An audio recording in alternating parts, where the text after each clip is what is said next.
Hi, it's Leslie, and it's Married at First Sight as we follow the couples after decision day. But first, we have to just recap Shaq and Kirsten. Kirsten was all in, as much as she's emotionally into anything, and Shaq was a no-go.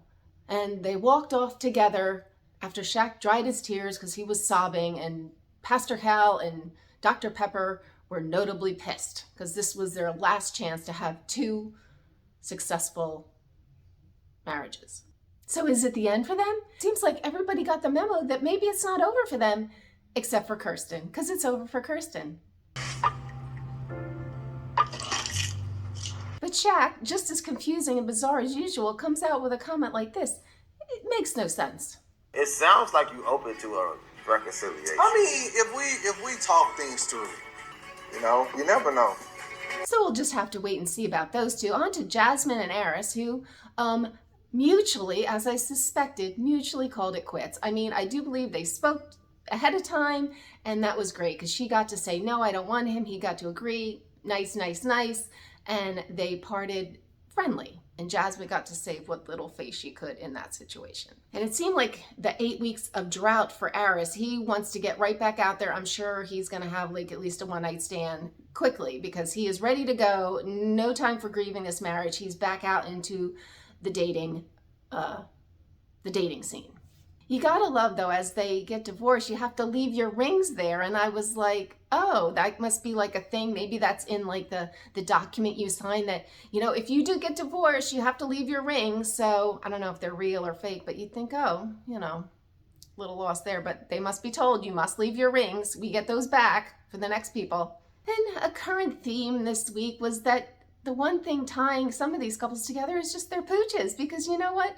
How do you not love a pooch? And the pooch didn't do anything wrong. So Eris said that he would like to see Duchess out. And Jasmine granted him some visitation. We'll see if that actually happens. Since they all live in the same town, in the same area, they're going to run into each other. So on to Clint and Gina. I mean, they got a divorce. No surprise there. I'm sure they both knew what they were doing with that. Gina couldn't help but just give one more little quip about how crass and annoying Clint is and how he's so unappealing.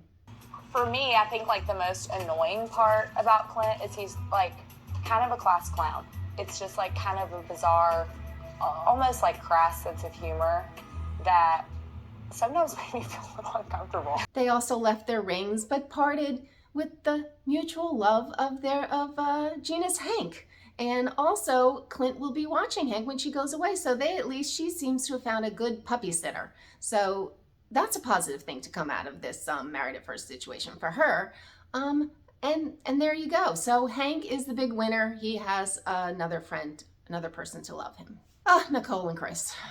I mean, as far as the couple, I could care less. They seem like a perfect match. They're both desperate. They both really seem to be into each other. Good for them. Much to do about this living together, living apart. It all was a big bust for all the drama and anxiety Nicole had over this stress of, are we going to live together? She's sleeping at his place. No big deal. They're moving on. Good for them. But on to the most exciting part of the episode. Anyway, after decision day, all the couples got together. And when I say all, I do mean all. So that includes Mac and Dom. They were all there. And no love lost between those two. Those two did not part friendly as the others did. Mac only stayed for a brief moment and then kind of quickly bolted, kind of giving the impression like, I'm a mover and a shaker. I got things going on. I can't hang with you people. I got things going on. I have an exciting life now she got a new dog, whatever. But then Nicole, ever so bossy and pushing herself into situations, Nicole comes out with this little gem. Shaq and Gina, I would love to learn if you're both ready to date, you're both single, you guys are both attractive people and have, the desire to be in relationships at some point. Would you be willing to go on a date? It didn't seem like it took anyone by surprise, but they didn't seem opposed to it. So we will see if that actually gets off the ground and Gina and Mac make a go of it. And I did think it's quite rude and insulting to do it with Clint there, literally a day after, Nicole, she's a little. But anyway, we will be following along. So if you want to follow along with these couples as they navigate post-decision day, please subscribe, and I will see you next time. Bye.